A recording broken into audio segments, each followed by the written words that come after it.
This story is perhaps much closer to us, because it happened, or it happens, in the house of a family member.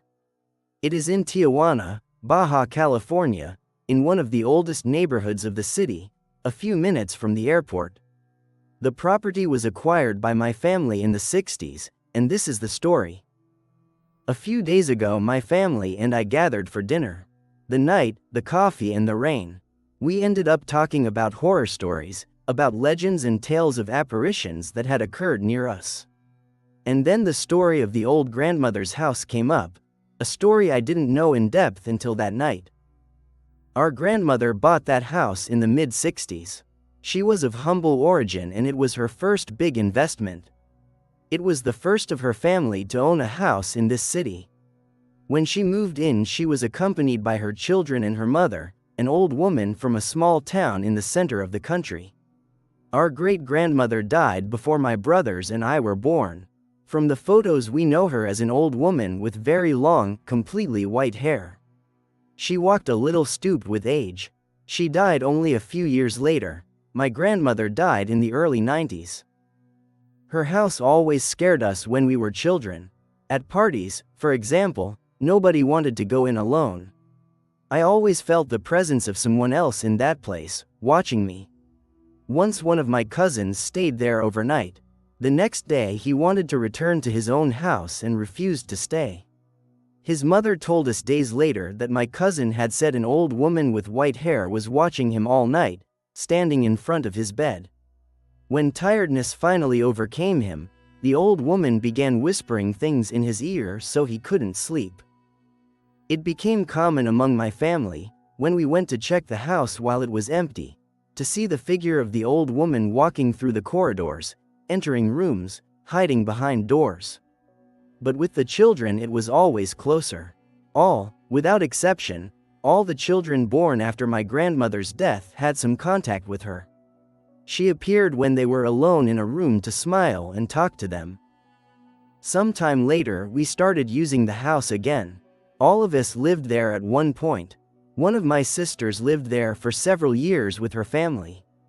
Her children, not knowing the history, began to ask to sleep with my sister and her husband, complaining about the old woman with long white hair who stood between the entrance and their room. My sister tried to calm them by saying that she was our great-grandmother, that enigmatic woman we only knew from photos, maybe watching over her daughter, our parents, and now us. Always in that house, taking care of her family. Once, my brother-in-law came home late from work and saw a woman standing in the middle of the living room, turned away from him, looking out the window toward the backyard. "What are you doing here at this hour? Are you crazy?" he said, thinking it was my sister. He walked to the bedroom to put his things down, only to realize my sister was sleeping in their bed. The apparitions continued. My sister moved out not long after. The truth is she never really frightened us. Knowing it was our great-grandmother kept us calm. The house aged. The 2010 earthquake damaged it badly. It was uninhabitable and left empty. A childhood friend who still lives on the back street, whose window faces my grandmother's house, told me sometimes there is a white woman in that back window. Joking, I told him not to worry, that it was my great-grandmother taking care of the house. Days before that dinner we started construction work there. We were finally going to demolish the house to build a new one. My mom has been going to supervise the work. On her last visit, an old man from the neighborhood, one of the first inhabitants of the area, approached her. "Don't tell me you're finally going to tear it down. Where will the lady go?" he asked. My mom answered that she didn't know. The man told her, "When we were children, one of my friends lived here. He was the son of the people who bought this house in the 40s. I don't think they built it, but they were the first to live here. My friend saw an old woman every night.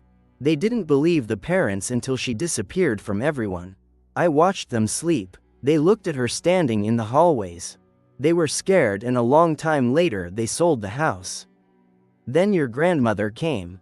He added that in the years when the house was empty, the neighborhood children used to dare each other to jump the fence and go into the yard. It was not uncommon to see her at night, looking out the window. My mom listened, thinking of the stories we'd always told as a family, in which we believed it was about our great-grandmother. "I didn't want to bother you," the neighbor said. "I just thought I had to come and see, to know if it's true you're going to tear her down. I had to tell my friends." In those days, ma'am, this house was known by the children of the neighborhood as the witch's house. With that, the conversation ended. We are left thinking that soon we will build there, that perhaps this woman will leave with the debris, or perhaps we will continue to see her walking through the corridors.